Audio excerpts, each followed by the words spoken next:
reino de los cielos. Cerca esta iglesia con tus santos ángeles y deposita sobre cada corazón tu Santo Espíritu. Gracias, Señor, por escucharnos.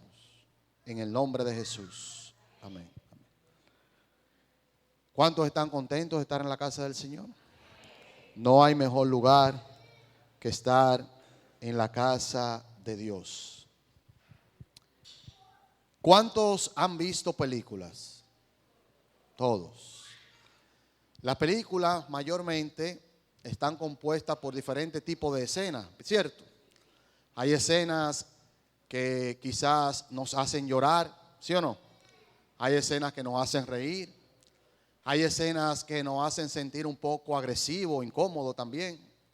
Y muchas veces se nos olvida que es una película, que es un guión. Porque a veces nos metemos tanto en el personaje que terminamos hablando con la pantalla. ¿Verdad? Si el protagonista corre algún tipo de peligro, nos paramos y decimos, mira, por ahí no te metas. Y como que, pero se nos olvida que es un guión, es algo prácticamente dramático, no teatral, que no es real, aunque hay algunas que tienen un matiz de algún hecho verídico que se haya dado.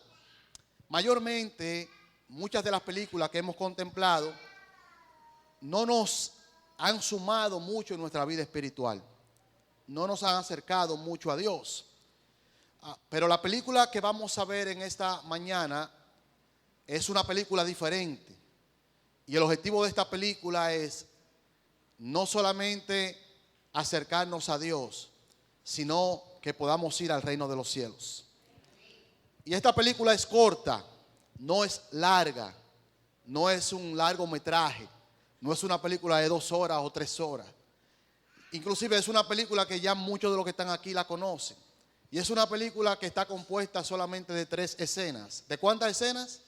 3. No sé cuánto tiempo nos vamos a tomar en cada escena, ¿ok? Pero vamos a tratar de hacerlo lo más rápido posible. Por eso yo quiero que todos prestemos atención. Antes de iniciar, yo quiero compartir con ustedes una cita.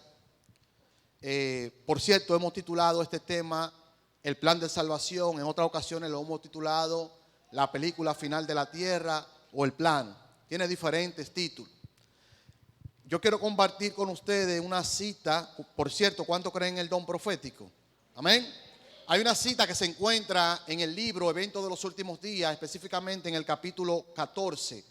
El clamor o el fuerte clamor se llama ese capítulo. Dice de la siguiente manera: en la hora 11, ¿en qué hora, hermano? Es decir, la última hora, habrá miles que encontrarán y reconocerán la verdad. Gloria a Dios. Estas conversiones a la verdad se realizarán con una rapidez que sorprenderá a la iglesia y únicamente el nombre de Dios será glorificado. Yo no sé si nos toque vivir en la hora 11, pero si nos toca vivir en ese momento, tengo para decirle que esas son buenas noticias, porque en ese momento el único nombre, que es sobre todo nombre, que será glorificado, será el nombre de Dios. Vamos a entrar en detalle con la primera escena.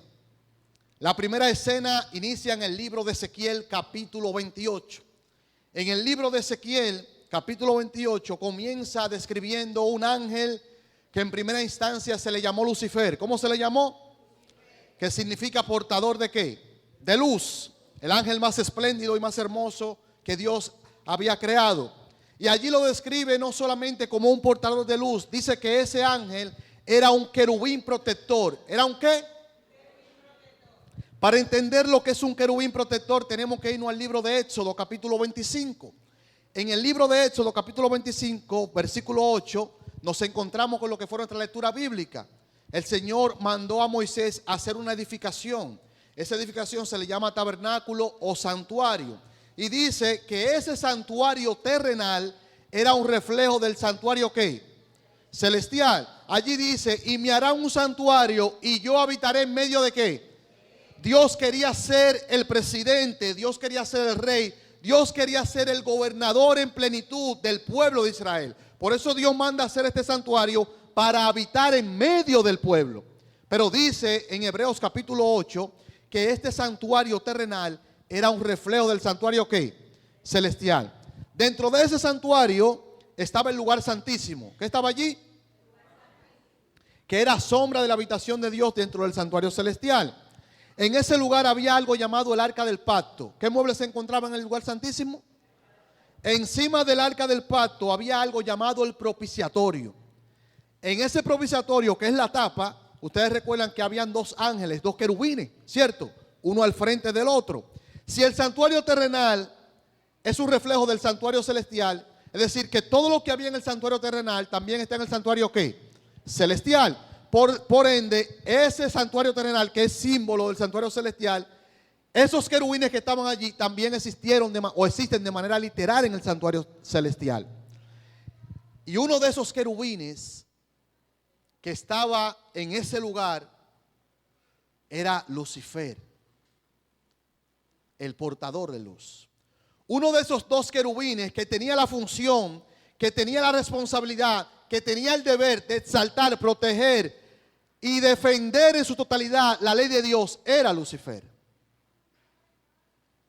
Él se paraba en la presencia de Dios, protegía la esencia de esa ley, porque eso era la base del trono de Dios. La santa ley de Dios es la base de su trono, porque el propiciatorio representa el trono de Dios.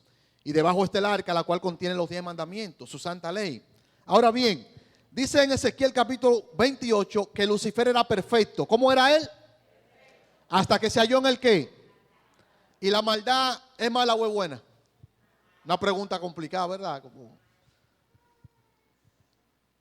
¿Y lo que es malo es qué? Lo que es malo es qué? Pecado. Y primera de Juan 3:4 dice que el pecado es transgresión de qué. Entonces, si en Lucifer se halló maldad, quiere decir que él fue un transgresor de la santa ley de Dios. Se suponía que este ángel debía proteger continuamente la ley de Dios, pero se puso en contra de la ley, y la primera guerra que existió en el cielo fue a raíz de esta gran rebeldía, ¿no?, de Lucifer. La Biblia nos dice que Lucifer engañó a la tercera parte de los ángeles en el cielo. ¿A qué parte engañó Lucifer? ¿De qué manera Lucifer engañó a la tercera parte de los ángeles en el cielo? ¿Sería que Lucifer se le acercó y le dijo, ¿ustedes quieren ser malos? ¿Sería eso un engaño? En ninguna manera. Dice en el capítulo 14 del libro de Isaías que Lucifer proclamó que él podía ser como ¿quién? Él está diciéndole a los ángeles con esta declaración: ustedes pueden ser adorados, ustedes pueden ser honrados, ustedes pueden ser ovacionados, ustedes pueden seguir siendo santos, ustedes pueden seguir siendo perfectos sin tener que obedecer a Dios. Y yo le pregunto en esta última parte de la santidad y la perfección, ¿puede el ser humano fuera de Dios alcanzar la santidad o la perfección? Bajo ningún concepto. No se puede llegar ahí sin someterse por completo a la voluntad de Dios. Entonces Lucifer, a raíz de esta declaración, empieza su obra de engaño. Hoy en día, hermano querido, se han hecho popular 4 tipos de evangelio. ¿Cuántos tipos de evangelio? Hay más, pero los más populares que existen en el mundo cristiano hoy en día son 4. Está el evangelio de la prosperidad, está el evangelio de las emociones, está el evangelio liberal y está el evangelio suavitel. La hermana Antonia pregunta, ¿y cuál es? Vamos a decir ahora. El evangelio de la prosperidad, como ya ustedes lo conocen, su nombre así lo indica, el predicador o la predicadora solamente se enfocan en los bienes materiales, en hablar de dinero, en hablar de que si usted siembra allí va a cosechar allí, en que si usted da allí el Señor lo va a bendecir por allí. Es decir, el enfoque principal del tema en cuestión en ese momento es el dinero y los bienes materiales, poniéndolo prácticamente en primer lugar, olvidando lo que dice Mateo capítulo 6, versículo 33. Buscad el reino de Dios y su justicia y las demás cosas serán por añadidura. Amén.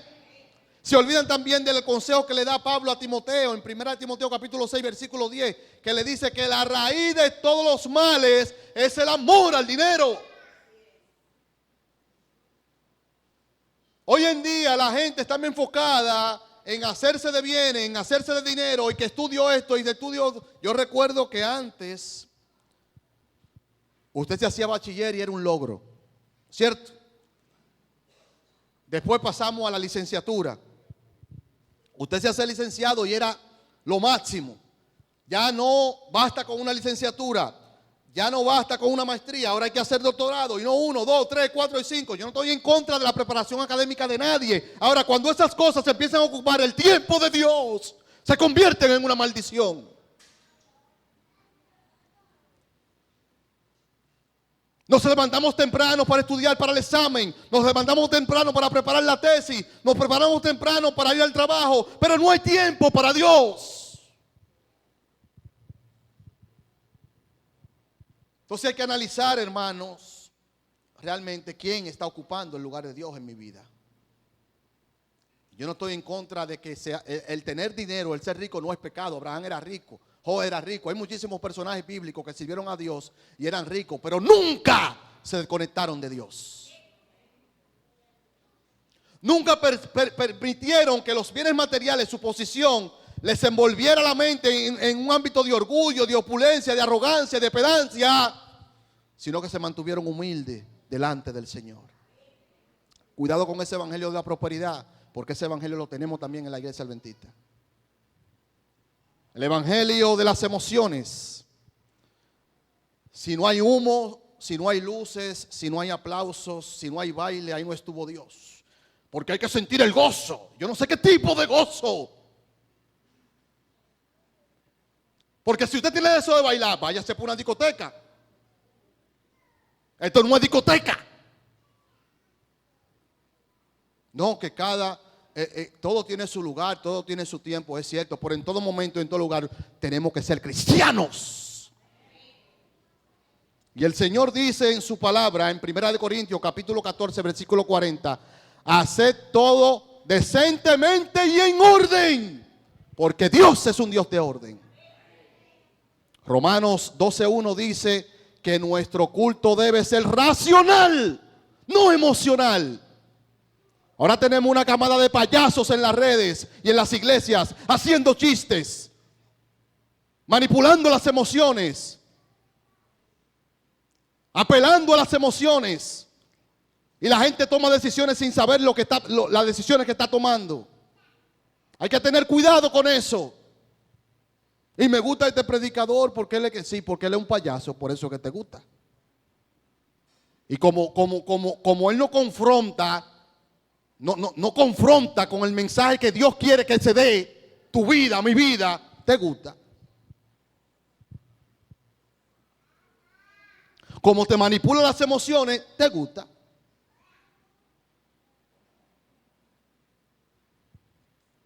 El evangelio liberal.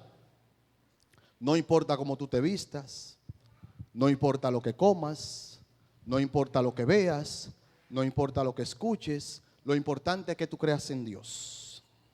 ¿Es importante creer en Dios? ¿Sí o no? ¿Es suficiente para llegar al cielo? No, porque Santiago 2:19 dice, los demonios también creen y los demonios no se van a salvar. No es asunto de creer, es asunto de someterse a la voluntad de Dios, hermanos. Ese creer lleva un apellido, someternos a la voluntad de Dios, vivir bajo los principios de Dios, vivir bajo las normas de Dios, vivir bajo la voluntad santa de Dios. Hay un grupo de gente hoy en día en el mundo cristiano fabricando ideas personales. Han hecho de Cristo un Cristo personal a su gusto. No es que se han adaptado a la vida de Cristo, han querido adaptar a Cristo a su vida, a su manera. Eso no es cristianismo.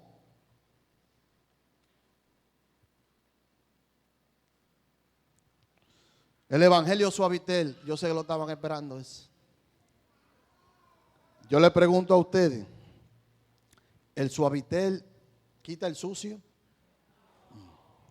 ¿Y qué es lo que hace el suavitel? Suaviza la ropa, ¿verdad? ¿Y qué más le hace a la ropa?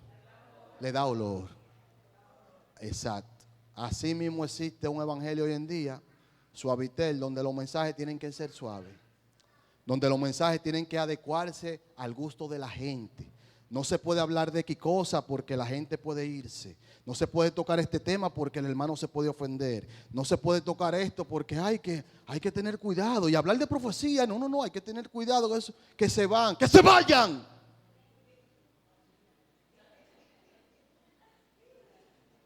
Nosotros tenemos la vida entera ofendiendo a Dios, pisoteando a Dios, maltratando a Dios. Y cuando Dios manda un mensaje de amonestación, nos ofendemos. Y nos sentimos mal. Dios entrega a su hijo, su inogénito hijo, su único hijo, que muere la muerte que yo merezco morir, abandona su trono, se desconecta de Dios, muere aquí, deja todo allá, y Él me pide que deje algo aquí y yo me siento mal. Yo no quiero dejarlo. Los cristianos de la edad de los tiempos apostólicos, era un gozo para ellos morir en Cristo. Era un gozo para ellos ir a la cárcel por el evangelio. Era un gozo para ellos recibir latigazos. Era un gozo para ellos recibir todo lo oprobio posible por el amor de Cristo, por la verdad de Cristo.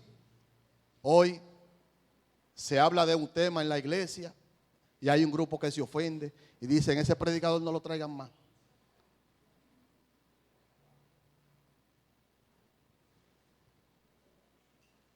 La iglesia no está para complacer a nadie. La iglesia está para predicar a Cristo.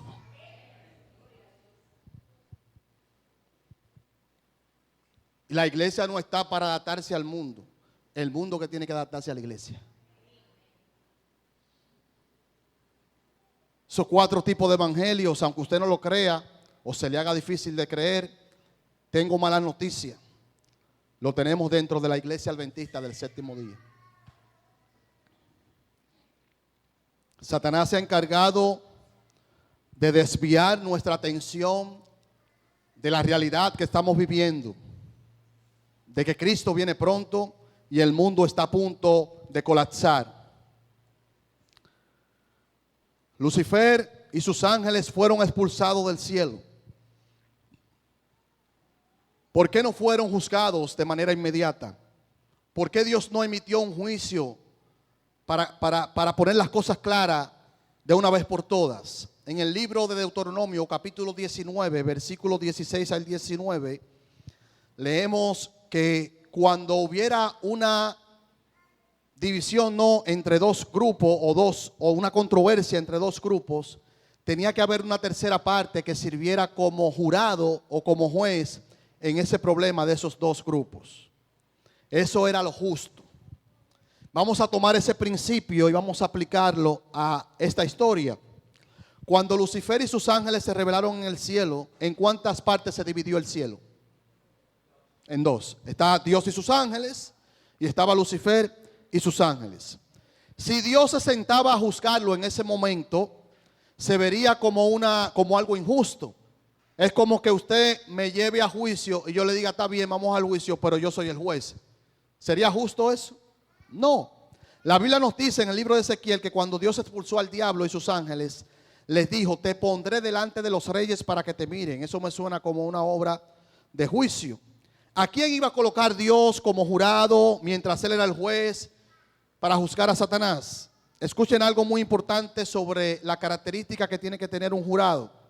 No sé si aquí en nuestro país existe esa metodología, pero en Estados Unidos, por lo menos, cuando se selecciona una persona para ser jurado en un juicio, tiene que ser una persona que no haya tenido ningún tipo de antecedentes penales.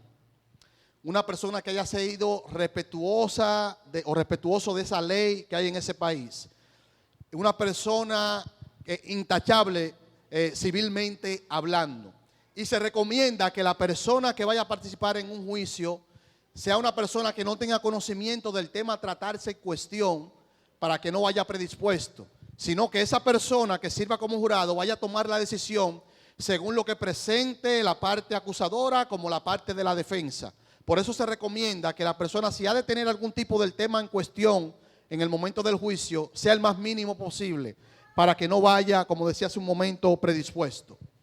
El jurado, como decía, debe ser una persona guardadora de la ley, respetuoso. Y sabemos, hermano, que cuando Adán y Eva fueron creados, tenían la ley de Dios en su corazón. Amén. En 1 Corintios, capítulo 6, 3, dice: ¿o no sabéis que hemos de juzgar a los ángeles? En ese momento, la humanidad iba a ser el jurado en ese juicio que Dios iba a efectuar para poner las cosas claras con Satanás. Adán y Eva no tenían conocimiento de lo que había pasado en ese momento. Tenían la ley de Dios en su corazón, pero hubo un problema. Dios los crea, los coloca allí, ahí en el jardín, ¿no?, del Edén. Y Satanás viene al Edén. Si usted va a ser juzgado, ¿no le gustaría tener al jurado de su parte? ¿Sí o no? Satanás fue al jardín del Edén y le dijo a Eva: ¿puede ser como quién? Puede ser como Dios. El mismo argumento que usó en el cielo, el mismo argumento que usó en el Edén, y es el mismo argumento que está usando hoy en día, no solamente en el mundo secular, en el mundo cristiano. Puede ser santo, puede ser perfecto, tú puedes ser una persona bien, tú te puedes salvar sin tener que obedecer a Dios. Es lo mismo, hermano. La misma trama de engaño. Lamentablemente, Eva se había separado de Adán. Para los que piensan que el feminismo empezó en la era de qué sé yo qué, el feminismo empezó en el Edén. Eva se separó de Adán, se fue a obviar al árbol allí y lamentablemente caímos en el pecado. En ese momento, hermano querido, automáticamente fuimos descalificados para ser jurados en ese juicio. Pero el Señor en su misericordia no nos desamparó, sino que ahí empieza la ejecución del plan de salvación. Y vamos a pasar ahora a nuestra segunda escena. ¿Estamos claros hasta ahí, hermano? ¿Vamos bien? Okay. ¿Cómo empieza el plan de salvación? Ustedes recuerdan que cuando Adán y Eva pecan, Dios viene, le pregunta a Adán que qué pasó. Adán le dice: la mujer que tú me diste. Cuando le pregunta a Eva, Eva le dice, ¿qué le dice Eva? La serpiente. De una forma indirecta están acusando a Dios, ¿verdad? Porque ¿quién le dio la mujer a Adán? ¿Quién creó la serpiente? Dios. Entonces, cuando ellos empiezan a buscar excusas, lo que están haciendo es excusando a Dios. Lamentablemente nosotros los seres humanos, tan pronto cometemos una falta, estamos inclinados a quizás justificar el error que hemos cometido o quizás a acusar a una persona que nos llevó a eso, pero no estamos de manera inmediata calificados para ir donde Dios y pedir perdón. Por eso Dios en ese momento, cuando ellos ven que Dios ve que intentan cubrir su pecado, se acusan mutuamente, el Señor detiene eso allí. Vamos a hacer algo. Mi hijo va a venir a morir por ustedes. Y allí se hacen 2 sacrificios. 2 corderitos inocentes que representaban a Cristo. ¿Y qué pasó con la piel de esos corderos? Dios se las colocó a Adán y a Eva. No solamente para cubrir su desnudez física, sino como símbolo espiritual de que la sangre de Cristo es el único medio para obtener el perdón de los pecados. Allí empieza el plan de salvación. En el libro de Salmos 77, en el Salmo 77, versículo 13 dice: tu camino, oh Dios, ¿está dónde? En el santuario. Tu camino, oh Dios, está en el santuario. Dios llamó a un pueblo literal llamado Israel y le ofreció este plan de salvación. Le dice, ustedes son el pueblo que yo voy a usar para mandar este mensaje, para llevar este mensaje de salvación. Aquí está todo lo que hay que hacer para llegar al reino de los cielos. Y está ahí el santuario. No sé si la imagen la llegaron a enviar. Ok. Me la coloca y me la deja ahí. Nos preguntaremos, ¿qué es el santuario? Bueno, el santuario es una estructura que está compuesta por 3 habitaciones. Está el atrio, el lugar santo y el lugar santísimo. Cada una de esas habitaciones tiene diferentes muebles. En la primera habitación encontramos el altar del sacrificio y el lavacro. El altar del sacrificio representa el sacrificio de Cristo Jesús. Cuando usted va al libro de Juan, en el libro de Juan capítulo 1, cuando Juan el Bautista vio a Cristo, dice, aquí el Cordero de Dios que quita ¿qué? El pecado del mundo. El lavacro, que es el segundo mueble que encontramos en el atrio, representa el bautismo. Jesús en Lucas capítulo 3, versículo 21 al 22, nos relata que fue bautizado aproximadamente a la edad de 30 años. Seguimos avanzando y entramos al lugar santo. En el lugar santo encontramos la mesa de los panes, que representa la palabra de Dios. Ustedes recuerdan la primera tentación que tuvo Jesús, ¿verdad? Él dice que en Mateo capítulo 4, versículo 4, Jesús le dice, no solamente de pan vivirá el hombre, sino de toda palabra que sale de la boca de Dios. Amén. Luego encontramos el altar del incienso en Apocalipsis capítulo 5, versículo 8. Dice que el incienso representa las oraciones. Y el candelabro de 7 brazos, que representa el Espíritu Santo o la testificación a través del Espíritu Santo, según nos relata Mateo capítulo 5, versículo 14. Luego avanzamos al lugar santísimo y allí nos encontramos con el arca del pacto, la cual contiene la santa ley de Dios. Eso lo encontramos en Éxodo capítulo 25 y Levítico capítulo 16. Ahora bien, teniendo esto en mente, vamos a ver varias formas del santuario, varias ilustraciones de cómo se cumple el santuario. Miren, cada mueble del santuario se cumplió de manera literal en el pueblo de Israel. Cuando Dios mandó o iba a liberar al pueblo de Israel, que Faraón decide liberarlo, esa última noche, que era la última plaga donde murieron los primogénitos de Egipto, Dios mandó a hacer un sacrificio al pueblo de Israel. ¿Recuerdan eso? Y mandó que la sangre se colocara en el dintel de las puertas. Esa sangre representaba la sangre de Cristo Jesús. Por eso cuando pasa la muerte, no entra a esos hogares, porque esos hogares están sellados por Cristo Jesús. Eso se cumple en Éxodo capítulo 12. Ahí se cumple el altar del sacrificio. Cuando el faraón decide liberar al pueblo de Israel, el pueblo de Israel sale, marcha, se encuentra de frente con el mar rojo. Hay un problema allí, ¿verdad? Se están cuestionando, preguntando, ¿y qué le dijo el Señor? Pues, ¿qué me están preguntando? ¿Qué le dijo el Señor? Marchen. El Señor abrió el mar, el acuario más grande que ha habido sobre la faz de la tierra. Y el Señor abrió el mar, pero el Señor no solamente abrió el mar, hermanos. A veces nos concentramos que el Señor no deja nada a media.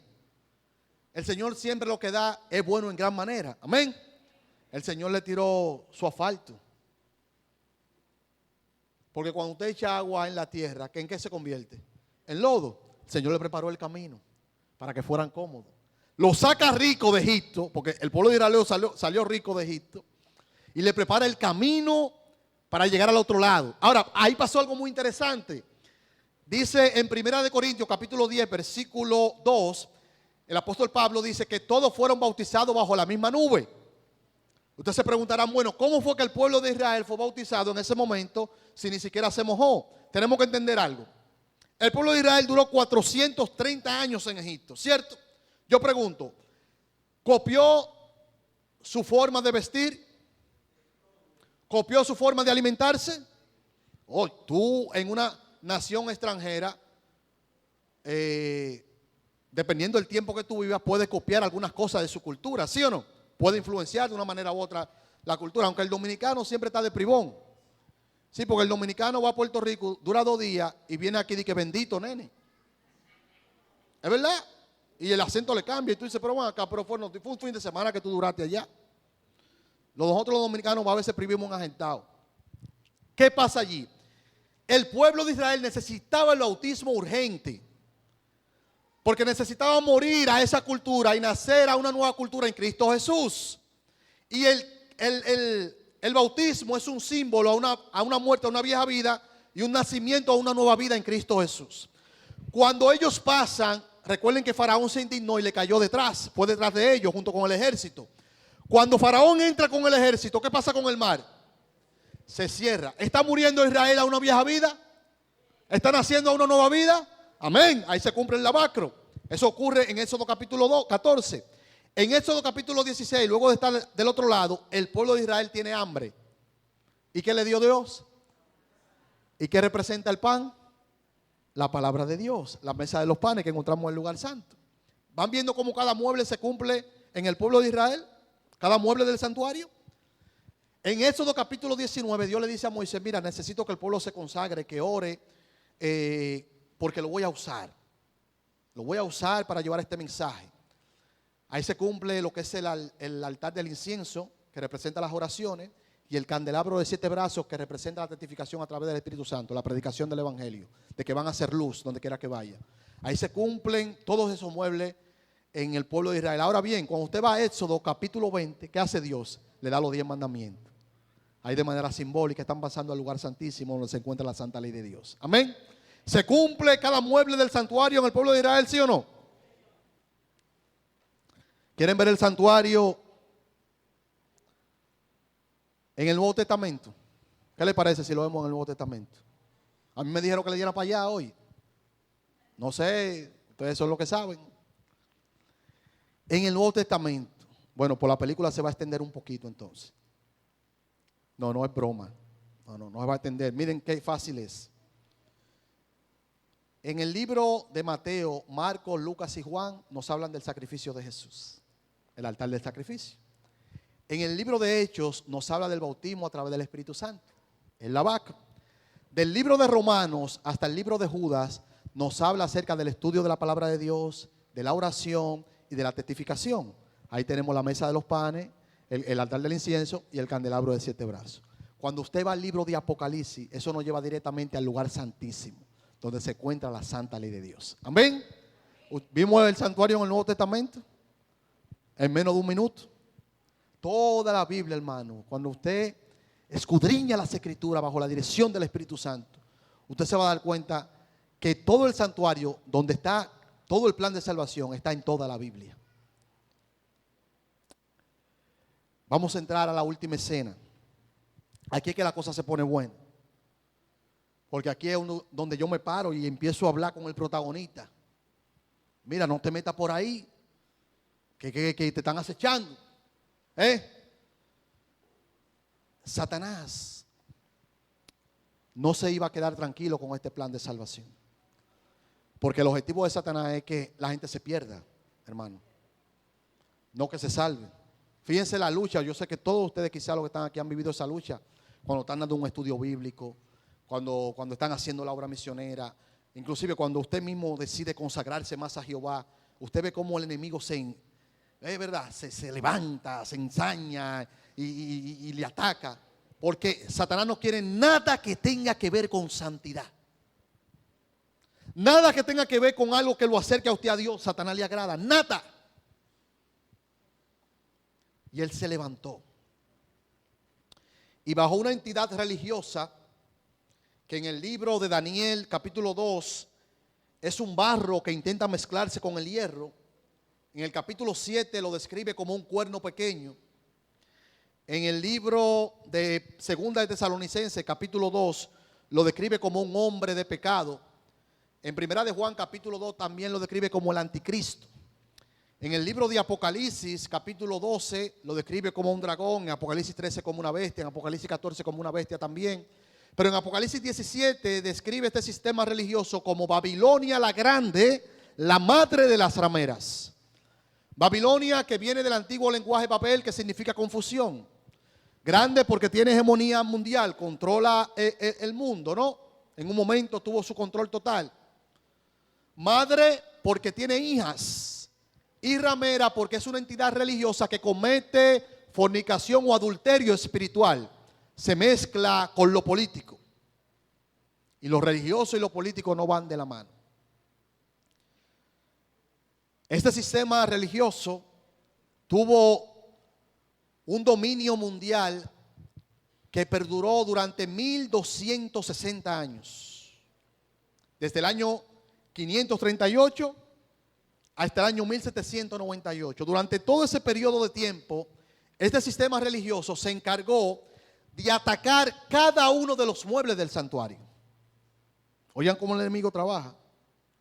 Uno por uno lo fue atacando. ¿Por qué ataca cada uno? Porque ahí está el plan de salvación. Ahí está lo que nos lleva a Cristo. La Iglesia Católica Apostólica Romana.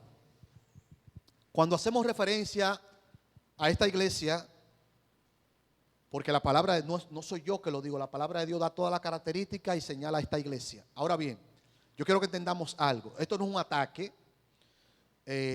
y no nos estamos refiriendo a la feligresía de esa iglesia. Cuando la palabra de Dios hace referencia a Babilonia, está hablando del sistema, ¿ok? Del sistema. Recuerden que en Apocalipsis capítulo 18 dice el Señor: salid de Babilonia. Y la mayoría de los que estamos aquí venimos de allá. ¿Sí o no? ¿Sí o no? Okay. Entonces Dios todavía tiene pueblo allí. Y tiene pueblo en sus hijas también. ¿Okay? Que esto no es un ataque, esto es un asunto bíblico, ¿no? Que hace referencia al sistema. Cómo el enemigo lo ha usado. ¿Cómo ataca el santuario esta iglesia? Bueno, sencillo. El altar del sacrificio fue derrumbado y sustituido por una enseñanza llamada la penitencia. Dicen ellos: el sacrificio de Jesús no puede pagar tus pecados. Tú debes pagar por tu propio pecado haciendo penitencia. La efectividad del sacrificio de Jesús fue derribado y algo falso tomó su lugar. ¿En qué consistía la penitencia? Una de ellas era la siguiente. Hay un documento llamado la indulgencia. ¿Cómo se llamaba el documento? Si usted había pecado, usted iba y compraba ese documento y sus pecados eran ¿qué? Pero había otra cosa. Si usted tenía planificado pecar, usted podía comprar el documento primero y después pecar y sus pecados eran perdonados. Así sí es bueno ser cristiano, ¿eh? Qué lindo así. Usted puede decir hoy en día: bueno, pero las cosas cambiaron, el tiempo cambió, ellos han mejorado. No, no, sigue lo mismo porque Roma no cambia. Dice el conflicto de los siglos que Roma no cambia. En esta misma semana usted va a ver un sinnúmero de penitencia. Usted va a ver gente dándose latigazo. Usted va a ver gente encaramándose en una cruz y que crucificándose. Usted va a ver gente caminando kilómetros para llegar a una iglesia. Usted va a ver gente entrando de rodillas a una iglesia. Dios no necesita nada de eso, porque ya Cristo pagó por mi pecado. Pero muchos de ellos no lo saben. Y Dios nos ha dado este mensaje para predicarlo también a ellos. Pasaron al otro mueble, que es el lavacro. Dijeron: no puede ser bautizado por inmersión, tiene que ser por aspersión. Y no solamente se limitaron a eso, sino que empezaron a hacer el bautismo de los niños. Porque hay una doctrina llamada el pecado original. Entonces ellos enseñan que cuando un niño nace debe ser automáticamente bautizado, porque si muere puede perderse porque nació en pecado.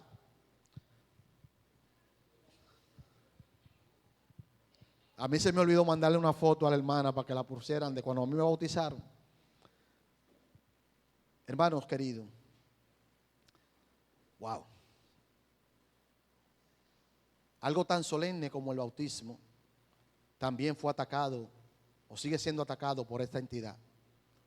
No se detuvieron allí, pasaron al lugar santo y dijeron: no puedes estudiar la Biblia por ti solo, solamente un sacerdote te la puede explicar. La Biblia estaba encadenada, solamente los sacerdotes tenían acceso a ella. La misa en muchas ocasiones se daba en latín para que el pueblo no entendiera lo que ellos estaban hablando. Y en muchas ocasiones ellos se volteaban de espalda daban la misa, porque ellos se consideraban tan santos que nadie podía ver su rostro.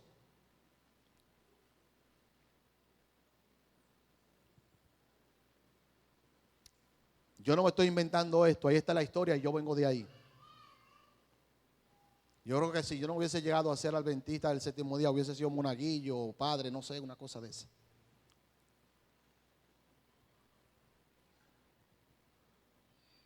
Dijeron: no puedes llevar tus oraciones por ti mismo.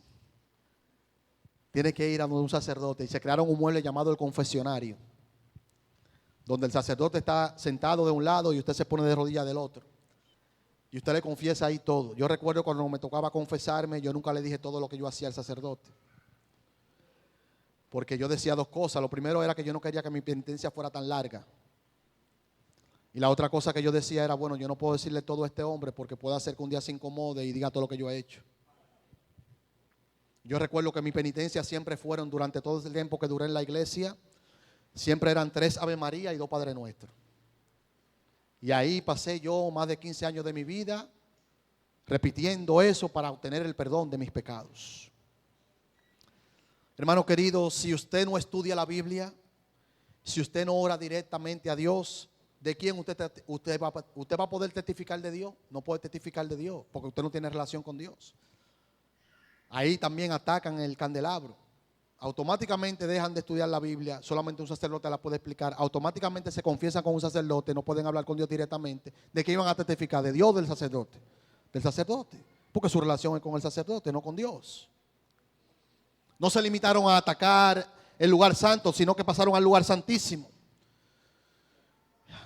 Dice Daniel 7:25, y hablando del cuerno pequeño, dice: y pensará en cambiar los tiempos y la ley. Agarraron los 10 mandamientos, quitaron el segundo y el cuarto.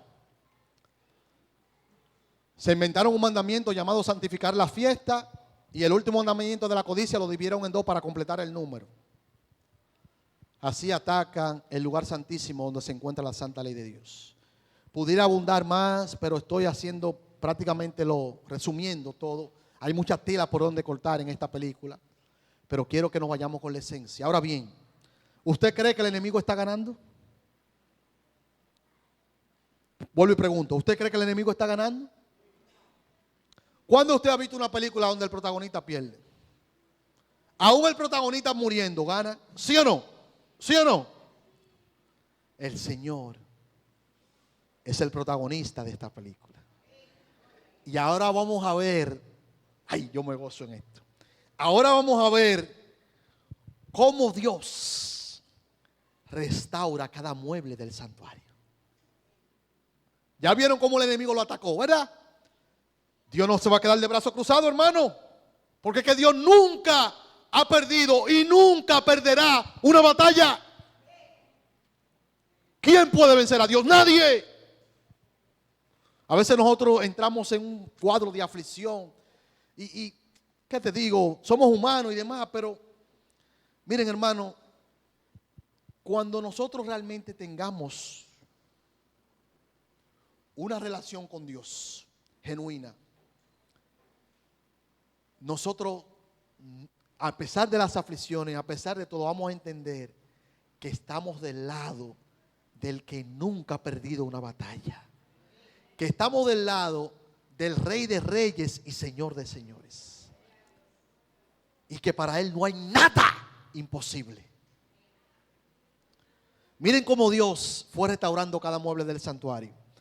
En el año 1300 se levantó un hombre llamado John Wycliffe. Y dice la historia que este hombre se dedicó a traducir la Biblia al lenguaje común de la gente para que todo el mundo tuviera acceso a la palabra de Dios. Amén. Si nosotros hubiésemos vivido en ese tiempo, hubiésemos sido seguidores de Wycliffe. ¿Usted sabía eso? ¿Verdad? En el año 1400 se levantó, 1400, 1500, se levantó un hombre que el conflicto de los siglos lo describe como el campeón de la verdad. Capítulo 8 del conflicto de los siglos, Martín Lutero. Dice que este hombre, mientras estaba subiendo la escalinata de Pilato, que así se le llamaba, en cada escalón había que rezar un Padre Nuestro.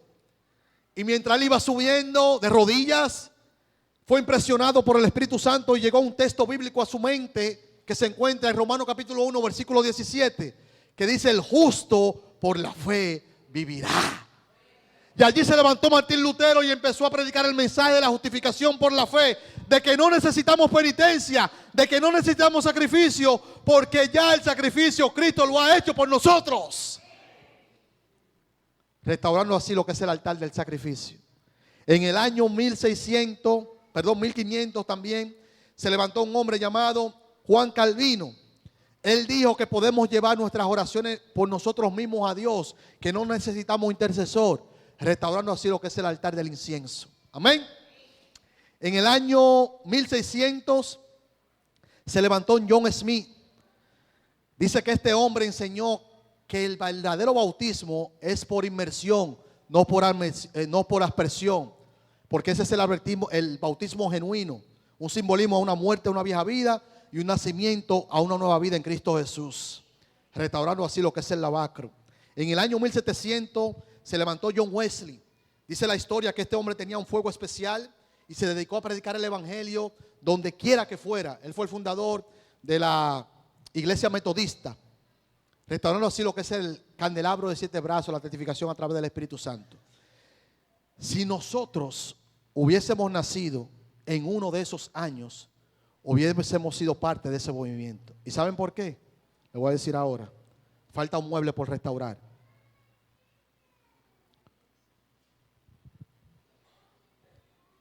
El arca del pacto, donde se encuentra la santa ley de Dios. En los años 1800 se levantó un hombre que se dedicó a estudiar la Biblia versículo por versículo, de una manera minuciosa, escudriñando las escrituras. Y este hombre dio con una profecía que se encuentra en el libro de Daniel, capítulo 8, versículo 14. 2300 tardes y mañanas, y el santuario será ¿qué? Se detuvo allí. Empezó a escudriñar y a orar, a hacer los cálculos del lugar.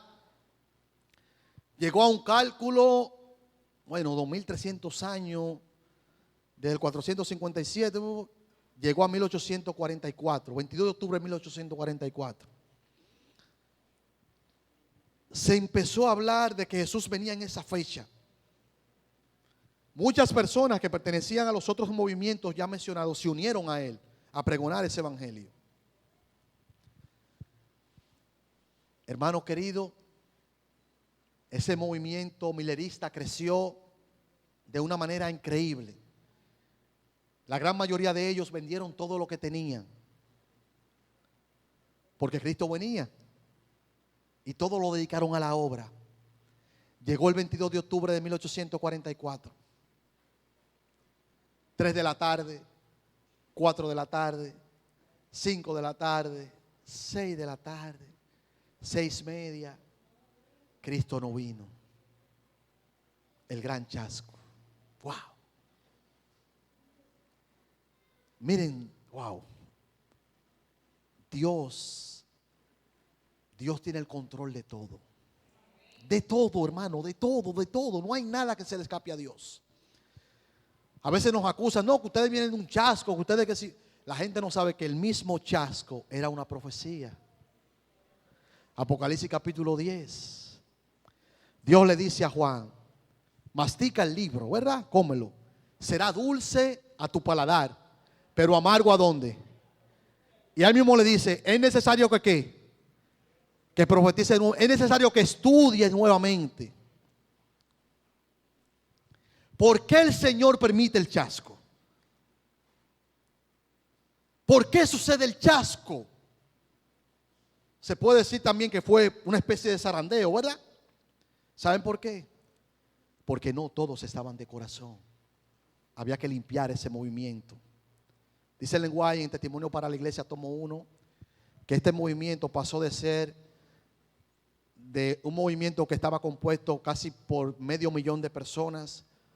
Solamente 50 personas quedaron después del chasco. Es mucha la diferencia, ¿sí o no? ¿Necesitaba el Señor limpiarlo, sí o no? Necesitaba limpiarlo, hermano. ¿Saben por qué? Porque no todo el que estaba allí estaba de corazón.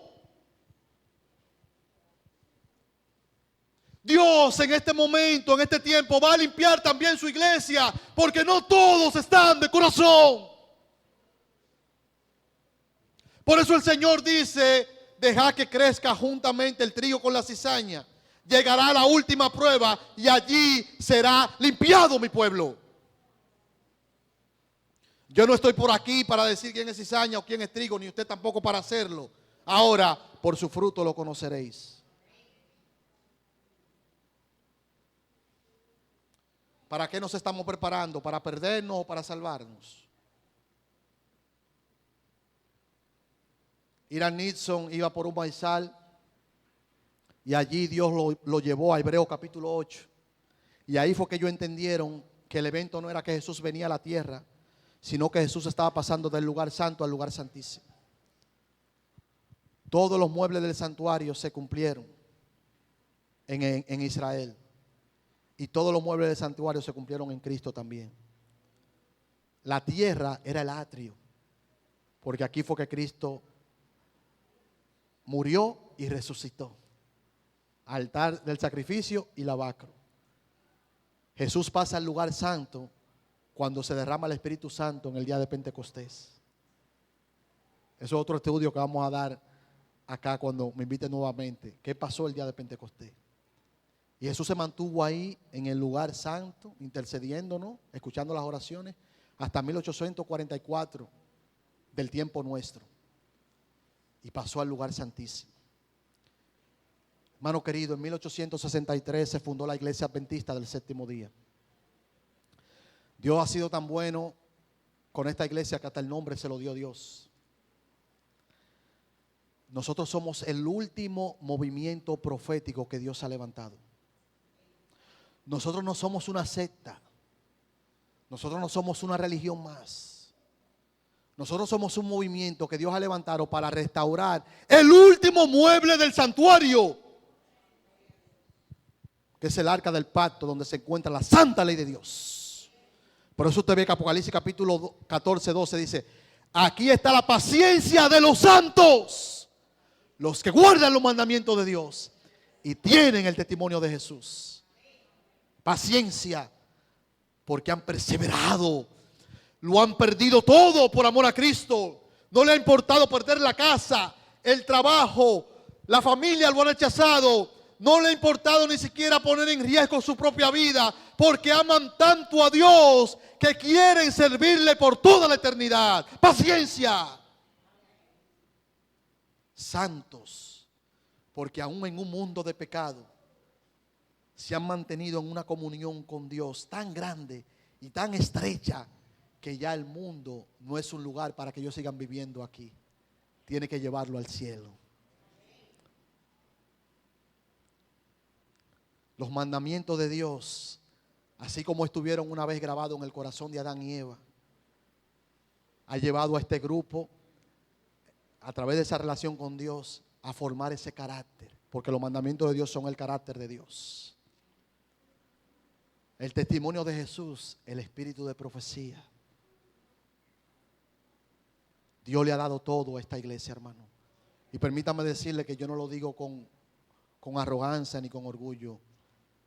Lo digo con mucha tristeza. ¿Saben por qué? Porque nosotros hemos querido estar comiendo del bizcocho ajeno, teniendo un bizcocho aquí. No hay un tema, escuche bien lo que le voy a decir. No hay un solo tema del cual Dios no le haya hablado a esta iglesia. ¿Usted quiere tener un hogar cristiano? Ahí está el libro, el hogar cristiano.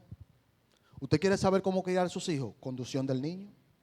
¿Usted quiere saber cómo manejar la finanza? Consejo sobre mayordomía. ¿Usted quiere conocer la historia de la iglesia? Tomo 1 al tomo 9, testimonio sobre la iglesia. ¿Usted quiere saber la historia una biografía más amplia de Jesús? El deseado de toda la gente. ¿Usted quiere saber qué depara el final? El conflicto de los siglos. ¿Usted quiere saber sobre el adulterio, la sexualidad? Testimonio sobre conducta sexual, adulterio y divorcio. ¿Usted quiere saber sobre la salud? Régimen pro salud. ¿Usted quiere saber sobre la música? La verdad sobre el mensaje de la música. ¿Usted quiere saber cómo trabajan los ángeles? La verdad sobre los ángeles. ¿Usted quiere saber cómo manejar o cómo mejorar su oración? El libro de oración. No hay un solo tema que Dios no le haya hablado a esta iglesia. ¿Por qué hay que estar comiendo del bizcocho ajeno cuando a Dios nos ha dado un gran pastel a nosotros? Y no para que nos lo comamos nosotros, no, es para que lo compartamos. La única iglesia que tiene la doctrina del santuario es la iglesia adventista del séptimo día. Ahí está todo el plan de salvación, que consiste en aceptar el sacrificio de Jesús. Después que ya acepto ese sacrificio, soy bautizado. Luego que sea bautizado, no es que soy santo ni perfecto. Empieza una nueva lucha. ¿Qué empieza, hermano? ¿Entre qué? Entre el viejo hombre. Pero ¿qué pasa? Ese nuevo hombre me lleva a vivir una vida de estudio de la palabra de Dios, de oración y de testificación. Y a medida que yo me alimento espiritualmente de esas tres cosas, mi carácter va siendo transformado. Y por fe paso al lugar santísimo del santuario celestial. Amén. Yo te pregunto, hermano, ¿quieres tú en esta mañana entrar por fe al lugar santísimo del santuario celestial? Hermano, no hay tiempo que perder. Yo le decía, bueno, en varias ocasiones ya él sabe, yo he dicho esto acá. No hay tiempo para perder el tiempo. Cristo viene pronto, hermano. Muy pronto. Y Él quiere que procedamos a un arrepentimiento genuino. Él quiere que realmente nosotros tengamos ese encuentro con Él. Dejemos de cuestionar a Dios. Dejemos Usted y yo sabemos lo que está mal y lo que está bien. Usted y yo sabemos lo que a Dios no le agrada y lo que le agrada. No podemos pasarnos la vida entera en eso, que si sí, que si no, hermano. Si Dios dijo que no, nos ponga un sí. Si Dios dijo que sí, nos ponga un no. Vamos a someternos a la voluntad de Dios. Vamos a dejarnos guiar por el Espíritu Santo. No hay tiempo para crítica, para chimoteo, no. Yo le voy a decir una cosa, eso va a permanecer hasta el tiempo del fin. No pierda su tiempo con esa gente. Ore por esos hermanos. Ore. No pierda el tiempo aclarando cosas, diga que me dijeron. No invierta su tiempo en eso. El enemigo a veces nos mantiene en este círculo de que no debiera ser en la iglesia, no debiera de ocurrir en la iglesia. Y nos mantiene en este círculo de problemas, de que esto, de que sí. No. Ahí hay gente que se está perdiendo. Mucha gente se está perdiendo. Nosotros tenemos familia que se están perdiendo.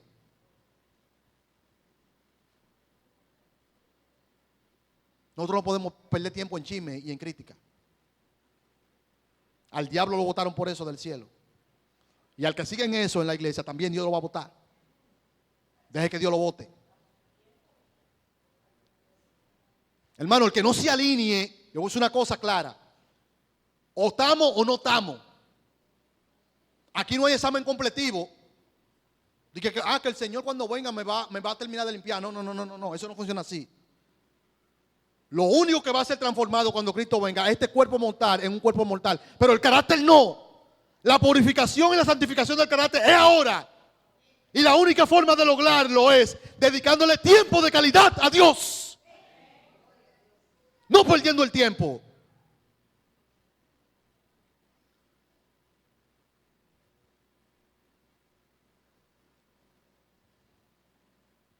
Horas enteras, madrugadas enteras, contemplando cosas en Netflix. Hay muchas cosas positivas y hay otras cosas que son negativas. Pero ¿cómo que usted puede pasarse una madrugada entera viendo una serie? Y no le da sueño. No se duermen. No se duermen. No. Entonces, se aprenden la serie entera de 40 capítulos. De 1 hora cada uno. Yo te estoy hablando de una temporada. De una sola temporada. Calcule el tiempo que usted invirtió con una serie que tenga 30 temporadas, de 40 capítulos cada uno y de 1 hora cada uno. Haga ese cálculo para que usted vea el tiempo que usted ha perdido. Entonces nos aburrimos con estos mensajes. Claro, tiene que aburrirte, papi, porque te pasaste la semana entera conectado con el diablo. Entonces aquí como te están ofreciendo a Cristo, tiene que aburrirte. Porque aquí no está el diablo, aquí está Dios. No, que yo no entiendo la profecía. ¿Qué va a entender? ¿Qué vas a entender si está contemplando cosas que no te edifican? Si está escuchando predicadores que no te llevan a nada. No va a aprender nunca. No podemos permitir, hermano, que los años que tenemos en la iglesia nos pasen por arriba. Ahí hay gente que necesita escuchar esta verdad. El juicio no es cuando Cristo venga. El juicio empezó en 1844. La gente necesita saber eso. La gente necesita saber que los muertos nada saben. La gente necesita saber que los mandamientos están vigentes. La gente necesita saber que el sábado es el día de reposo. La gente necesita saber que hay que llevar un régimen pro salud. La gente necesita saber que en esta segunda venida de Cristo, Cristo no viene como cordero. Cristo viene como Rey de Reyes y Señor de señores.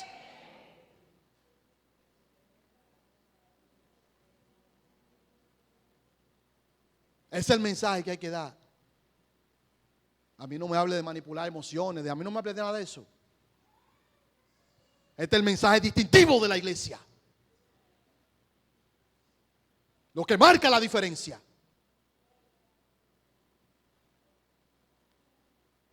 Volvamos a la Biblia, hermano. Y volvamos al espíritu de profecía. No hay tiempo que perder.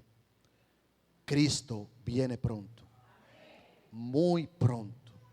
Que Dios nos bendiga, que Dios nos guarde y que Dios nos ayude a partir de ahora, hermano, a realmente hacer un compromiso genuino con Dios.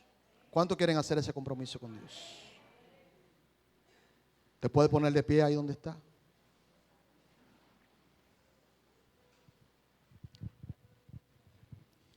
Vamos a orar.